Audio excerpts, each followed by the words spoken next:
हिंदू रक्षा मंच के अध्यक्ष कमल गौतम 2 दिवसीय शिमला प्रवास पर रहे। इस दौरान संगठन की ओर से एक महत्वपूर्ण प्रेस वार्ता का आयोजन भी किया गया, जिसमें जनहित से जुड़े कई मुद्दों पर सरकार और प्रशासन का ध्यान आकर्षित किया गया। प्रेस वार्ता के दौरान कमल गौतम ने अपनी टीम के साथ धारा 118 में सरकार द्वारा लगाए गए संशोधन विधेयक को लेकर विस्तृत जानकारी भी साझा की। उन्होंने कहा कि इस संशोधन का हिमाचल प्रदेश की भूमि व्यवस्था और स्थानीय हितों पर गहरा प्रभाव पड़ेगा, इसीलिए इस पर गंभीरता से विचार किया जाना चाहिए।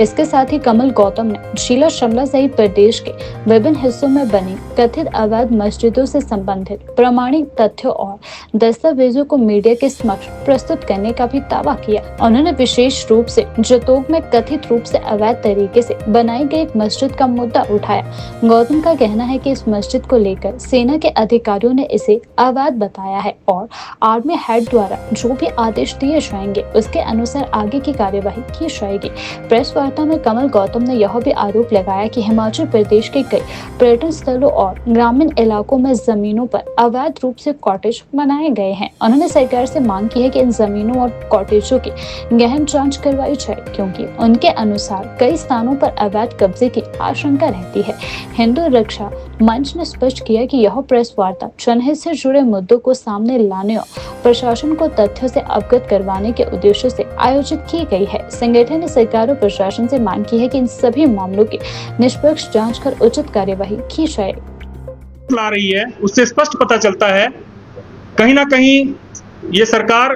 भूमाफियाओं के हाथ में खेल रही है और हमारे पास अनेक प्रमाण और तथ्य हैं जिनके आधार पर हम ये स्पष्ट रूप से आप लोगों के समक्ष रखेंगे कि किस प्रकार से भूमाफिया जो है आज सक्रिय रूप से हिमाचल प्रदेश की भूमि को लूटने में लगा है और सरकार के संरक्षण में लगा है। इस धारा 118 का जब गठन किया गया था और इसको बनाया गया था हमारे पूर्व के नेताओं द्वारा, वाईएस परमार जी द्वारा, तो उनके मन में एक विचार था कि हिमाचल प्रदेश के भोले भाले लोग और यहाँ की जो आर्थिकी है वो इतनी अधिक मजबूत नहीं है, इसलिए इस देवभूमि को संरक्षित रखने के लिए एक ऐसा प्रोविजन हमारे कानून में होना चाहिए जिससे बाहर के धनाटे लोग जो है हिमाचल प्रदेश की भूमि को मनमाने रेटों पर ना खरीद सकें और किसी भी प्रकार से हमारी जो देव संस्कृति है, यहाँ की हिमाचल प्रदेश की जो डेमोग्राफी है उसको बचाया जा सके, यहाँ की देव संस्कृति को सुरक्षित रखा जा सके। इतना बड़ा औद्योगिक क्षेत्र नालागढ़ और बद्दी कैसे बस गया? वहां किस प्रकार से बाहर की मल्टीनेशनल कंपनीज आज से पहले आकर के लग गई? टाहलीवाल में किस प्रकार से जो है बाहर की कंपनियां आकर के काम कर रही हैं? तो धारा 118 औद्योगिकरण के रास्ते में किसी भी प्रकार की कोई रुकावट ना पहले थी ना आज है, लेकिन इस सरकार के द्वारा एक कुत्सित मंशा के साथ जो है इसको अमेंड किया जा रहा है और बड़े शर्म की बात है कि इसको अब जो है वो ग्रामीण क्षेत्रों तक जो है विस्तारीकरण इसका कर रहे हैं। अभी हमारे ध्यान में आया है कि धर्मशाला, बीड़ बिलिंग और शिमला के कई क्षेत्रों में कई सौ कनाल, हजारों कनाल भूमि जो है वो इस प्रकार के बिल्डर्स को सरकार के मंत्रियों द्वारा अंडर द टेबल दिए जाने की प्रक्रिया जारी है। अभी एक 500 कनाल भूमि का मामला हमारे ध्यान में आया है, वो कांगड़ा का है,